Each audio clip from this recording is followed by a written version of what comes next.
Welcome back, everyone, and I do mean everyone. It's Forgotten Circus. So there we go. We got our casting for A Knight of the Seven Kingdoms, the Hedge Knight, which is in the Game of Thrones saga. Um, everybody know it's kind of a big deal, Game of Thrones, kind of except for season 7 and 8. But so we have House of the Dragon on and popping. Incredible show. A lot of people. I was one of those that I was just like after um the ending of Game of Thrones. I was heartbroken. And when they said they were coming out with a House of Dragon, I was like, oh, okay, yeah, well, because I've read a lot of the books, so and I was like, oh, what are they going to do? And then we saw House of the Dragon, and it reignited that fire in the Game of Thrones universe. So this one is going to be set a century before what you know of as basically Game of Thrones. So it's going to be after House of Dragon, right? If I'm correct here, and a century before. Century, yep, century before what we know as Game of Thrones with the Starks, Jon Snow, and all that.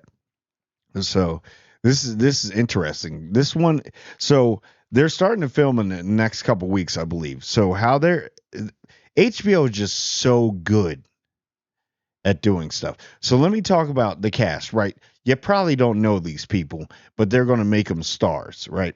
So it's Peter Claffey. He was a former rugby player. I believe he's Irish. And then you got Dexter Ansel, Sol Ansel. So Duncan Egg is the story of. So you remember in Game of Thrones actually when kind of Arya and the Hound were traveling around together. That's kind of like Duncan Egg. So Sir Dunk the Tall, and he's got to be tall. And I know I've seen a lot of people saying that, oh well, the guy he's only 6'3", Duncan the Tall, hence the name Duncan the Tall is probably around 6'8", 6'9", probably taller than the Hound in them. But if Peter Jackson can make hobbits and make Gandalf huge in a little hobbit house, they got this. They can do risers, they can do angles. HBO knows what they're doing. All right, so he'll be fine. And I like how the look he has kind of the look. Maybe the uh, who really knows? And poor little kid isn't Egg bald most of the time because he's the squire of Duncan Egg. So it's basically their travels.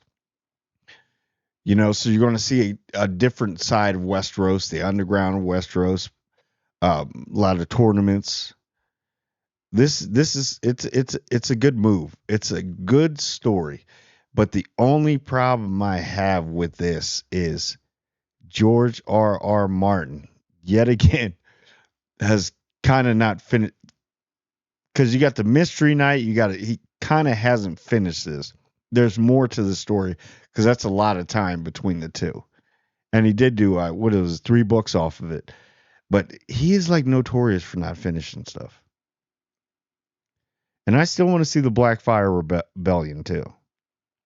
But if you actually look at this, so if they're filming now, then when the new House of the Dragon season ends, it'll be like a couple months, maybe half a year, and then you'll have Knight of the Seven Kingdoms Hedge Knight, and then you'll do because I really feel like House of Dragon is so good. If you nail it on this season, let's get 5 seasons. I know it's basically a short story from George R. Martin.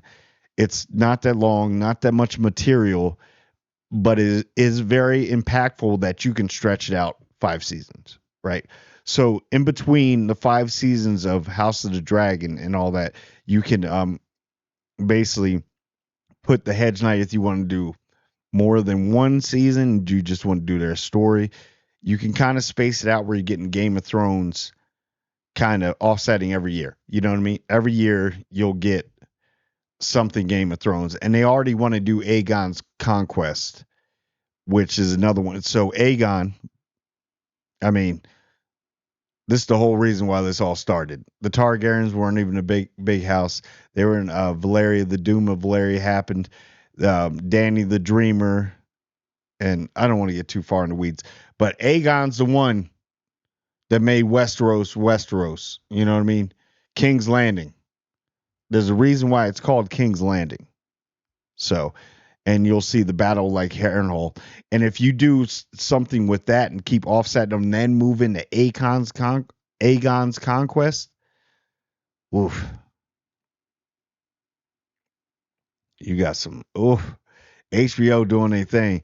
And you know what? By that time, I really think that George R. R. Martin will probably be able to be finished with Winds of Winter.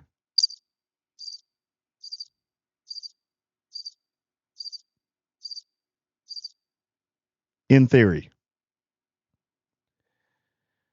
But so the tale of these two with Dunk and Egg, this is going to be good because you got an older actor, and then you got a really young actor, and HBO is just so good at finding talent, aren't they? How many? Look at the first season. Look at the first season of Game of Thrones, right? I mean, how many people did you know? Really, Sean Bean, um, Robert Baratheon. I always forget his name. But you knew about Sean Bean, a little bit about Lena Headey, but like, who did you really know?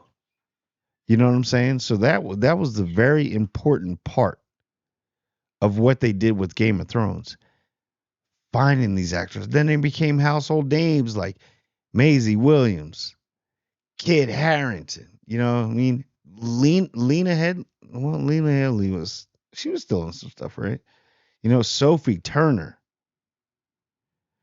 Like you didn't even know about these people. They made them household names.